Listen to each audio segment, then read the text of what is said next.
Esteemed members, according to the agenda of this session, I will explain the drafting of the amendments to the Charter of the Chinese People's Political Consultative Conference. 1. Work entailed in drafting the Charter amendments. The CPPCC Charter should be amended at an appropriate time according to the decision of the Central Committee of the Communist Party of China, as an important part of the CPC Central Committee's overall arrangements for amending the Constitution of the CPC, the Constitution of the People's Republic of China, and the CPPCC Charter. This task is also a matter of great importance for developing socialistic democracy. Therefore, the CPPCC National Committee put the drafting work higher on its agenda and started preparations in January 2017.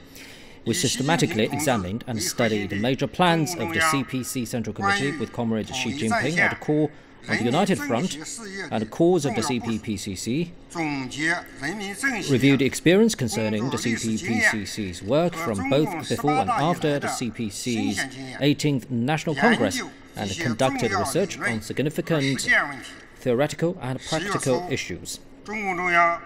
In early October, the CPC Central Committee approved the request from the CPPCC National Committee's leading party members group to draft the amendments to the CPPCC Charter, clarifying the guiding philosophies, basic principles, and work procedures in this regard.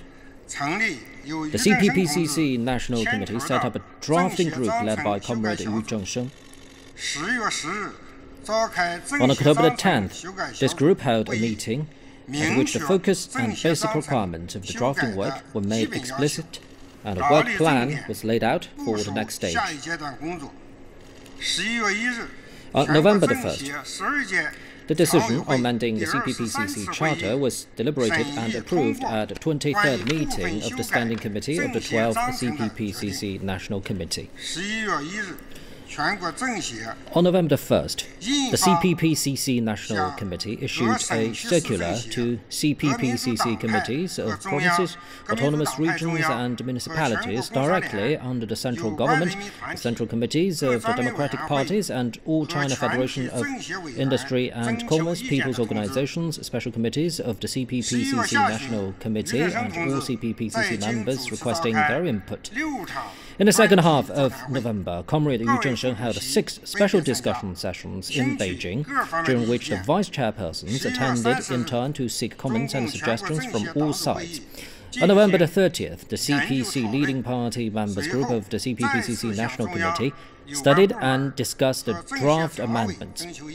Following this, comments were once again solicited from relevant departments of the CPC Central Committee and Standing Committee of the CPPCC National Committee. We received 163 written responses to this request, in which a total of 1,895 suggestions were raised. They were sorted through and integrated into 324 suggestions, of which 275 were adopted and 136 revisions were made. After the CPC Central Committee issued the draft amendments to the Constitution of the People's Republic of China to solicit suggestions, comparisons were made with the draft amendments to the CPPCC Charter. On December the 15th, the Chairperson's Council of the CPPCC National Committee discussed the draft amendments, and then a newly revised version was submitted to the CPC Central Committee. It was reviewed and approved in principle at a meeting of the Standing Committee of the Political Bureau of the CPC Central Committee on December the 27th. Following careful revision, this draft was submitted to the 24th session of the Standing Committee of the 12th CPPCC National Committee for evaluation on January the 24th, 2018. At the session, we reviewed and approved the draft and decided to submit it to the first plenary session of the 13th CPPCC National Committee for deliberation. 2. Principles incorporated in the draft amendments. The CPPCC is an important political and organizational form by which the system of multi-party cooperation and political consultation under the leadership of the CPC is implemented. The CPPCC Charter is a code of conduct shared by political parties, people's organizations, and people of all ethnic groups and from all social sectors that participate in the CPPCC. It lays out the basis for CPPCC committees at all levels to set up organizations and carry out their duties. The current charter was adopted at the 5th plenary session of the 5th CPPCC National Committee in 1982, and it has been revised thrice in 1994, 2000 and 2004. On the whole, it's a sound charter that meets the needs of the CPPCC, is appropriate to the Chinese context, based in reality and in line with the development of the times.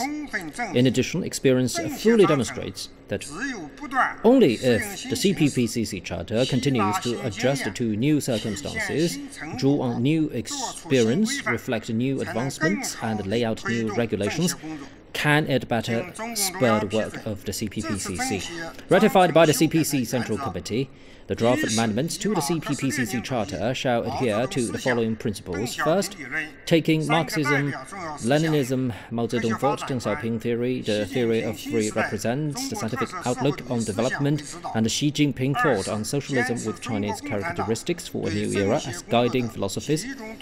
Second, adhering to the centralized, unified leadership of the CPC of the work of the CPPCC, upholding the nature of the CPPCC and upholding and improving the system of multi-party cooperation and political consultation under the leadership of the CPC.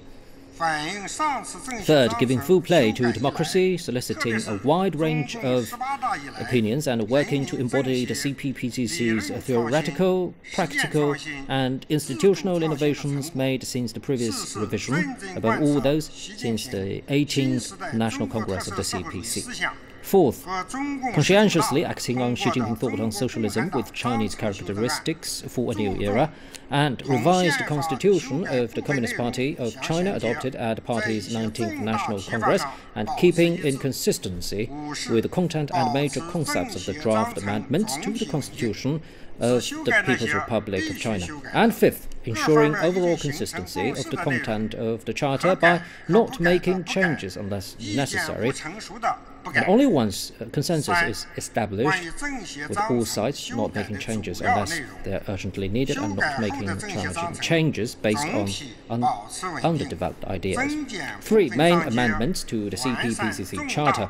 The amended CPPCC Charter remains consistent. Overall change include the addition and deletion of charters and parts of thereof, and improvements to key statements. First, the changes to the structure are as follows: the addition of 2 chapters, one concerning CPPCC members and the other concerning the CPPCC emblem, and the deletion of the supplementary provision chapter. Second, new content includes the new important thinking, views, judgments, and measures proposed at the 19th National Congress of the CPC.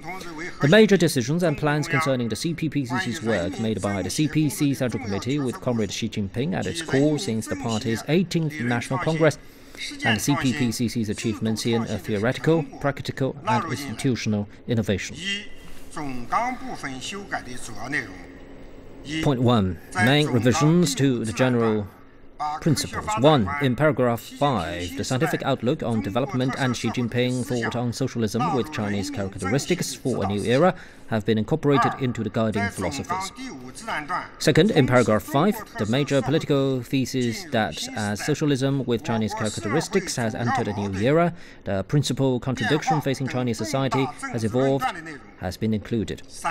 Third, in paragraph 3, 5, and 6, new content has been added to the definition of the CPPCC's nature and tasks.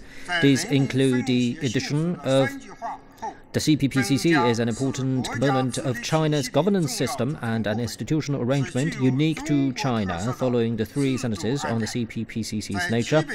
And the addition of the CPPCC is an important political and organizational form by which the system of multi-party cooperation and political consultation under the leadership of the CPC is implemented, following the statement on China's basic political systems.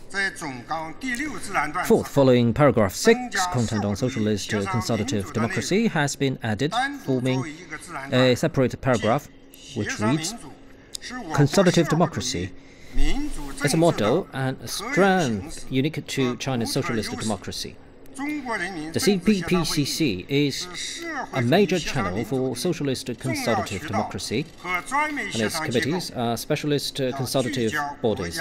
Focusing on the country's central tasks, the CPPCC should exercise consultative democracy throughout the whole process of performing its functions and improve the content and forms of consultation and deliberation to build consensus and promote unity. It plays an irreplaceable role in advancing extensive multi-level and institutionalized development of consultative democracy and in modernizing China's system and capacity for governance." Fifth, in paragraphs 1 and 4, statements on the United Front have been added. For example, "Patriots who stand for the reunification of the motherland" has been revised to "Patriots who support national reunification and are committed to achieving the great rejuvenation of the Chinese nation," and a statement, "People from the non-public sector and belonging to new social groups also dedicate themselves to the cause of socialism with Chinese characteristics," has been added. Two main revisions to articles. First, following Article 1 in Chapter 1, entitled General Working Provisions, a new article on the CPPCC's working principles has been added, which reads, "The CPPCC is committed to upholding the leadership of the CPC, adhering to its nature, promoting great unity and solidarity, and advancing socialist democracy." Second, further elaboration of the CPPCC's functions of political consultation, democratic oversight, and participation in and deliberation of state affairs has been made to former Article 2 of Chapter 1. For example, democratic oversight is now defined as consultative oversight in the form of suggestions, criticisms, and proposals regarding the enforcement of the country's constitution, laws and regulations, the implementation and execution of major principles and policies, reform measures and decisions and plans, matters related to the settlement of practical problems concerning the vital interests of the people and work of state organs and their employees.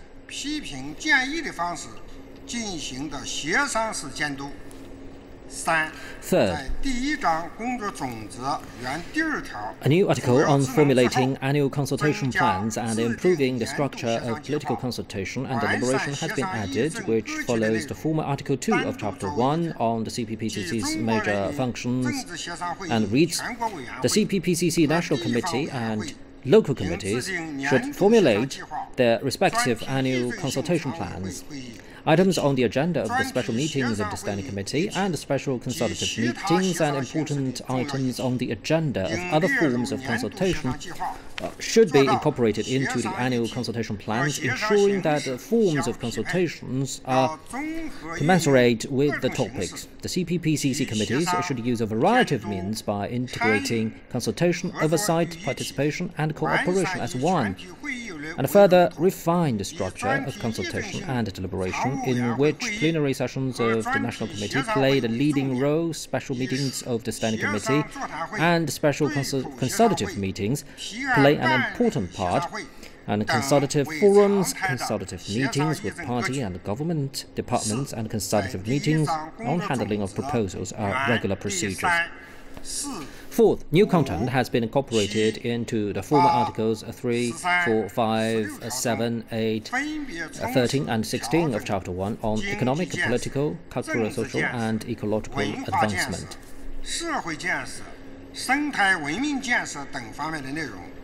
Examples include the CPPCC National Committee and local committees shall remain committed to developing a socialist market economy, applying a new vision for development, developing a modernized economy, and seeing that the market plays the decisive role in resource allocation and the government plays its role better. Keep China's fine traditional culture alive and strong. Carry forward our revolutionary culture, develop and advance the socialist culture, foster a Chinese ethos and a readiness to respond to the call of our times, and nurture and practice core socialist values, and promote the building of a community with a shared future for humanity. Fifth, new content concerning the United Front work has been added to the former Articles 11, 13, and 14 of Chapter 1. For example, heighten public awareness of ethnic unity and progress, create a strong sense of community for the Chinese nation, and encourage more exchanges and interactions among different ethnic groups, and uphold the principle and that religions in China must be Chinese in orientation. Sixth, improvement has been made concerning the functions and powers of the CPPCC National Committee's plenary sessions and its standing committee, as stated in Articles 34, 35, and 36 of the former Chapter 3, entitled the National Committee, and a provision that the Standing Committee of the CPPCC National Committee shall convene a special meeting at least biannually has been added. A similar improvement has been made concerning the functions and powers of local committees' plenary sessions and their standing committees, as stated in Article 45 and 47 of the former Chapter 4, titled Local Committees. Their newly added functions and powers mainly include deciding on members of the local committees for consultation, additions of or changes to members of local CPPCC standing committees, and listening to and deliberating reports on proposal submissions and other reports. Seventh, following Chapter 2, entitled General Organizational Provisions, a chapter on CPPCC members has been added to become Chapter 3, which includes 10 articles. The new chapter mainly consists of and improves upon the content concerning CPPCC members, as stated in Chapter 2, clearly defining provisions on the eligibility, election, rights, obligations, management, and withdrawal of CPPCC committee members. Eighth, a chapter on the CPPCC emblem has been added to become Chapter 6 with 3 articles. The new chapter explains the design and significance of the CPPCC emblem and sets out principles and requirements governing its use. Ninth, the supplementary provision to the former Chapter 5 that reads, this charter shall be implemented following its adoption by the plenary session of the National Committee of the Chinese People's Political Consultative Conference, has been deleted. This is because this provision will be defined in the resolution on the amendments to the CPPCC Charter, which is going to be approved at the first session of the 13th National Committee of the CPPCC. Aside from these changes, appropriate revisions have been made with regards to certain concepts and wording. We receive a number of ideas and suggestions on the drafting of the amendments to the Charter from all sectors of society during the feedback process. Some of the opinions were unsuitable for incorporation into the Charter, and some required further exploration and improvement through practice, hence they were not adopted. Among these were ideas concerning the law, the setup of institutions, making use of the inclusiveness in the CPPCC, the building of party organizations within the CPPCC committees, and other specific tasks. This brings the explanation of the draft amendments.